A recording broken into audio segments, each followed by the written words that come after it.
that he will accept it, for the two conditions were given and one is lacking, then it will not be accepted. So we should always make sure when we are doing something that it is done according to the Sharia, and also it is with sincerity. And there are some actions, Rasulullah sallallahu alaihi wasallam, or Allah subhanahu wa ta'ala has given us a particular way to do it. Look at the 5 daily prayers, the Hajj and Zakah. But there are some good actions.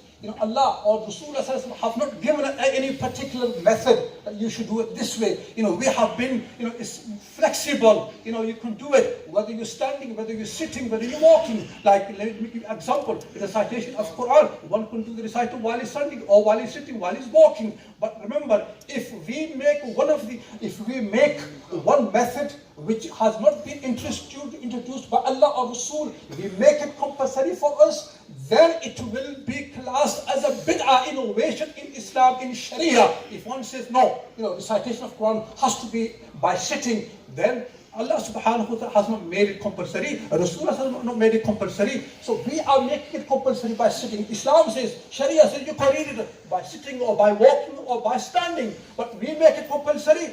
Then I'm telling you, this will be classed as an innovation, bid'ah in Islam, in Sharia. It will not be accepted. Rasulullah sallallahu alaihi wasallam said in hadith, Man ahdatha fi amrina hada laysa minhu fahuwa raddun. He who introduces something that we have not introduced, then it will be rejected by Allah subhanahu wa ta'ala. There will be no reward, there will be no thawab on it.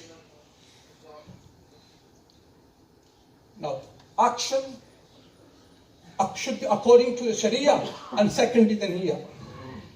Now today in this state there are so many things.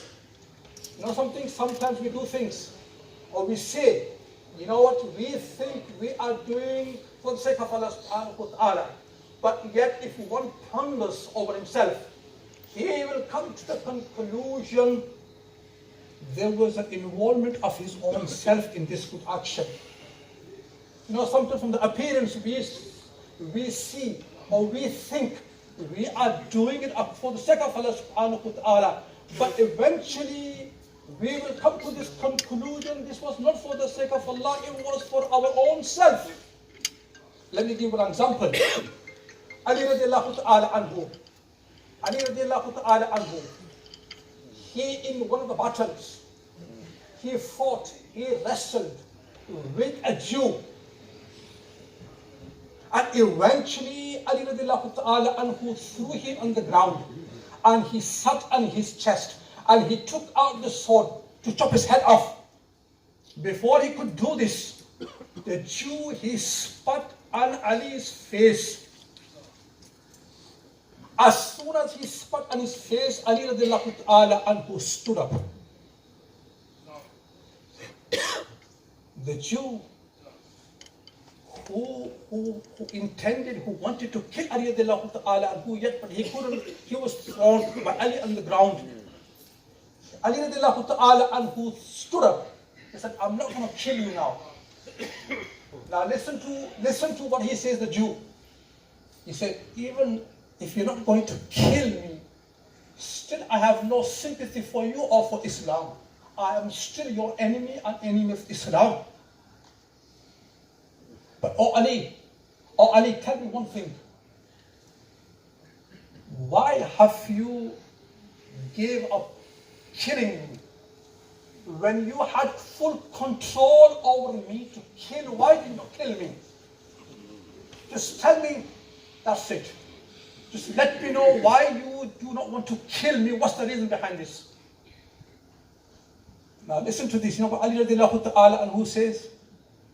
He said, before you spat on my face, I was fighting for the sake of Allah subhanahu wa ta'ala, and I was going to kill you for the sake of Allah subhanahu wa ta'ala. But since you spat on my face, the inner emotion all changed. It all changed. Now if I kill you, I will be taking my own revenge. I will be taking my own revenge. So therefore, I'm leaving you.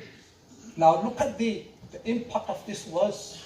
This Jew, he instantly understood his kalma la ilaha illallah Muhammadur Rasulullah. Look at the sincerity, the barakat of sincerity, the barakat of the barakah of ikhlas. You know, one of our teachers, he passed away 3 years ago. He goes, I was once appointed as an imam in a masjid. And one of the management members, he did not like me at all. And he always wanted to find something, some my weakness. Now, you know, I'm just trying to explain to you. The point is, you know, sometimes we're doing things and we are saying to ourselves, Shaitan is playing with us, our nafs is playing with us. You know, we think we are doing for the sake of Allah. But eventually, if we ponder, we will come to the conclusion there was involvement of my nafs in this. He said one day it was a winter and I was sitting because the masjid had given me room to stay. And the heating was on, I was sitting and he came, the heater was on and he came, he saw me from the window. And the next day he started spreading rumor, look, the imam, you know, he's wasting the, you know, the electricity, he's wasting, you know, the, you know, we have to pay the, you know, the bill. And he's, you know, he puts the heater on every day. He goes, there is no doubt. What he was saying, true. Because I had the heater on. He's wasting the gas, this and that. He goes, there's no doubt in this.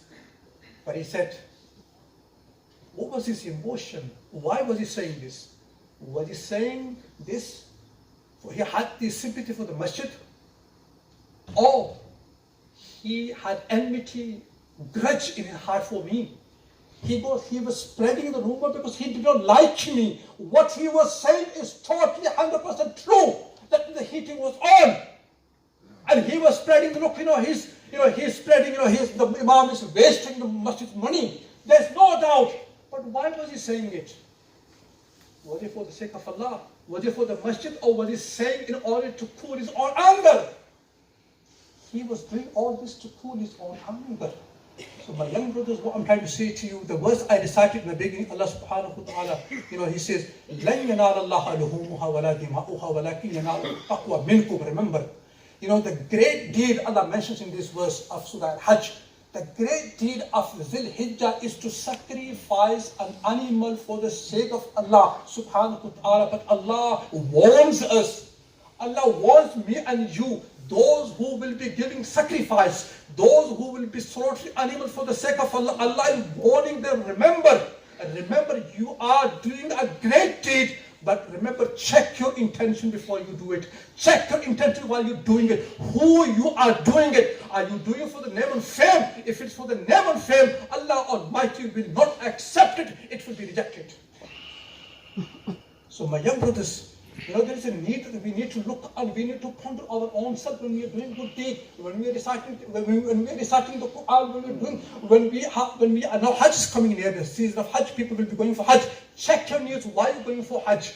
Check your needs at all time. While you're there, keep on checking your needs. Is there anything coming in my need? In name of fame is coming in my need that I should be, I should be mentioned.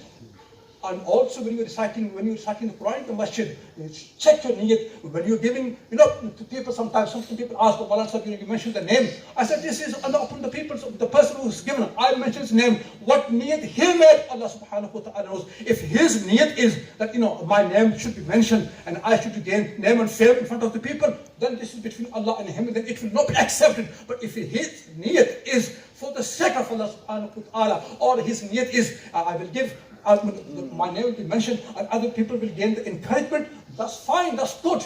But so my young brothers, we need to check two things. When we're doing a good deed, check how it is, is it according to Sharia? Number two, is it in sincerity? Is there sincerity in this amal? If one of them is lacking, then this action will be rejected by Allah subhanahu wa ta'ala. My young brothers, I ask Allah subhanahu wa ta'ala to give me and the tawfiq to upon what here and say. Now I will ask you to stand up for the sunnah.